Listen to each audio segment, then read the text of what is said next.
The Secret Garden by Frances Hodgson Burnett.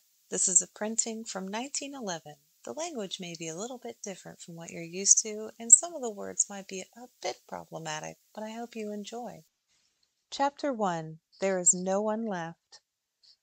When Mary Lennox was sent to Misselthwaite Manor to live with her uncle, everybody said she was the most disagreeable-looking child ever seen. It was true, too. She had a little thin face and a little thin body, thin light hair, and a sour expression. Her hair was yellow and her face was yellow because she had been born in India and had always been ill in one way or another. Her father had held a position under the English government and had always been busy and ill himself, and her mother had been a great beauty who only cared to go to parties and amuse herself with gay people.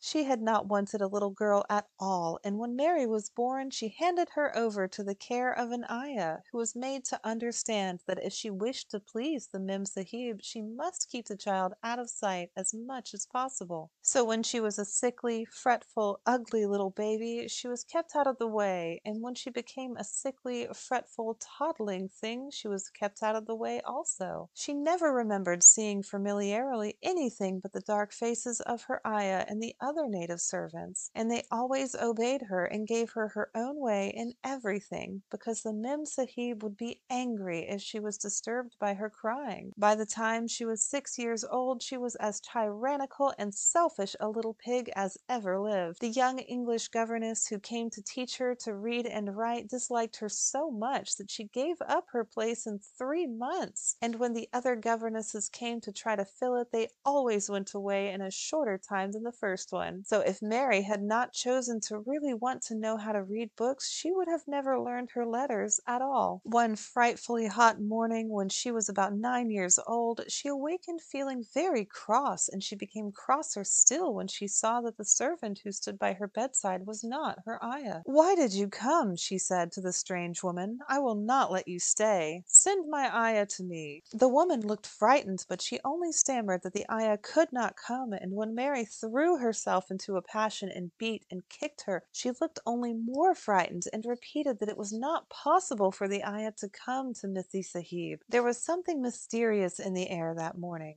Nothing was done in its regular order, and several of the native servants seemed missing, while those whom Mary saw slunk or hurried about with ashy and scared faces. But no one would tell her anything, and her ayah did not come. She was actually left alone as the morning went on, and at last she wandered out into the garden and began to play by herself under a tree near the veranda. She pretended that she was making a flower bed, and she stuck big scarlet hibiscus blossoms into the little heaps of earth, all the time growing more and more angry and muttering to herself the things that she would say and the names she would call Sadie when she returned. "Pig, pig, daughter of pigs," she said, because to call a native a pig is the worst insult of all. She was grinding her teeth and saying this over and over again when she heard her mother come out onto the veranda with someone. She was with a fair young man, and they stood talking together in low, strange voices. Mary knew the fair young man who looked like a boy. She had heard that he was a very young officer who had just come from England. The child stared at him, but she stared most at her mother. She always did this when she had a chance to see her, because the Mem Sahib, Mary used to call her that oftener than anything else, was such a tall, slim, pretty person and wore such lovely clothes. Her hair was like curly silk, and she had a delicate little nose which seemed to be disdaining things, and she had large, laughing eyes. All her clothes were thin and floating, and Mary said they were full of lace. They looked fuller of lace than ever this morning, but her eyes were not laughing at all. They were large and scared and lifted imploringly to the fair boy officer's face. "Is it so very bad? Oh, is it?" Mary heard her say. "Awfully," the young man answered in a trembling voice. "Awfully, Mrs. Lennox.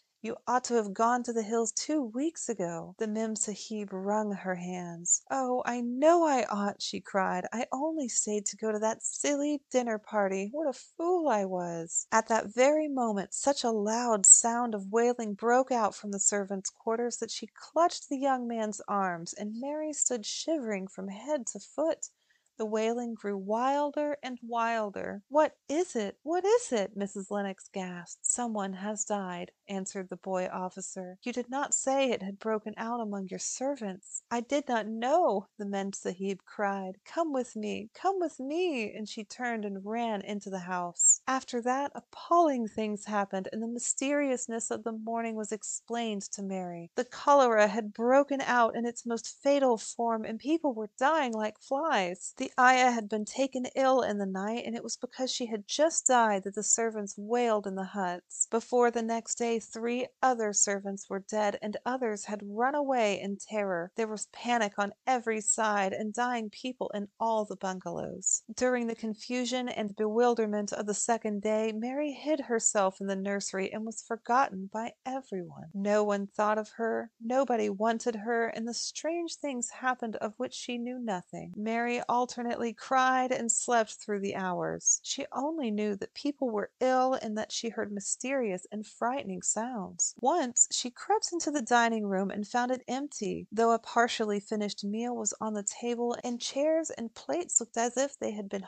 hastily pushed back when the diners rose suddenly for some reason. The child ate some fruit and biscuits, and being thirsty drank a glass of wine which stood nearly filled. It was sweet, and she did not know how strong it was. Very soon it made her intensely drowsy, and she went back to her nursery and shut herself in again, frightened by cries she heard in the huts and by the hurrying sound of feet. The wine made her so sleepy that she could scarcely keep her eyes open, and she lay down on her bed and knew nothing more for a long time. Many things happened during the hours in which she slept so heavily, but she was not disturbed by the wails and the sound of things being carried in and out of the bungalow. When she awakened, she lay and stared at the wall. The house was perfectly still.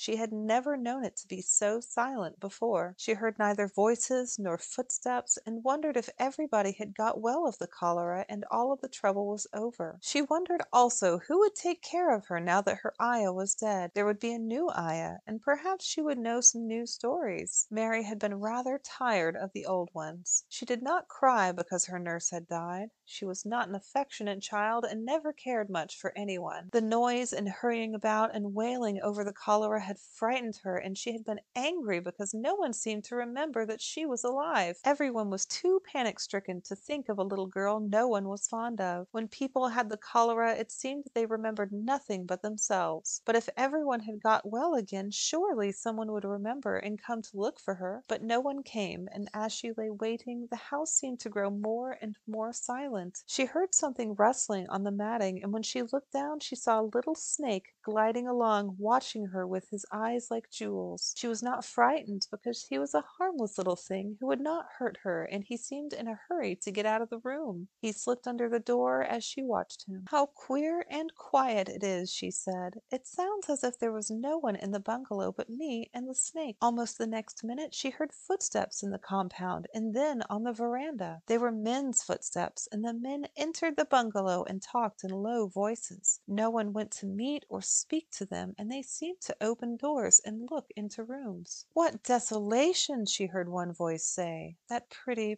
pretty woman! I suppose the child too. I heard there was a child, though no one ever saw her." Mary was standing in the middle of the nursery when she opened the door a few minutes later. She looked an ugly, cross little thing, and was frowning because she was beginning to be hungry and feel disgracefully neglected. The first man who came in was a large officer she had once seen talking to her father. He looked tired and troubled, but when he saw her he was so startled that he almost jumped back. "Barney!" he cried out. "There is a child here, a child alone, in a place like this. Mercy on us, who is she?" "I am Mary Lennox," the little girl said, drawing herself up stiffly. She thought the man was very rude to call her father's bungalow a place like this. "I fell asleep when everyone had the cholera, and I have only just wakened up. Why does no one come?" "It is the child no one ever saw!" exclaimed the man, turning to his companions. "She has actually been forgotten." "Why was I forgotten?" Mary said, stamping her foot. "Why does nobody come?" The young man, whose name was Barney, looked at her very sadly. Mary even thought she saw him wink his eyes as if to wink tears away. "Poor little kid," he said. "There is nobody left to come." It was in that strange and sudden way that Mary found out that she had neither father nor mother left, that they had died and been carried away in the night, and that the few native servants who had not died also had left the house as quickly as they could get out of it, none of them even remembering that there was a Missy Sahib. That was why the place was so quiet. It was true that there was no one in the bungalow but herself and the little rustling snake.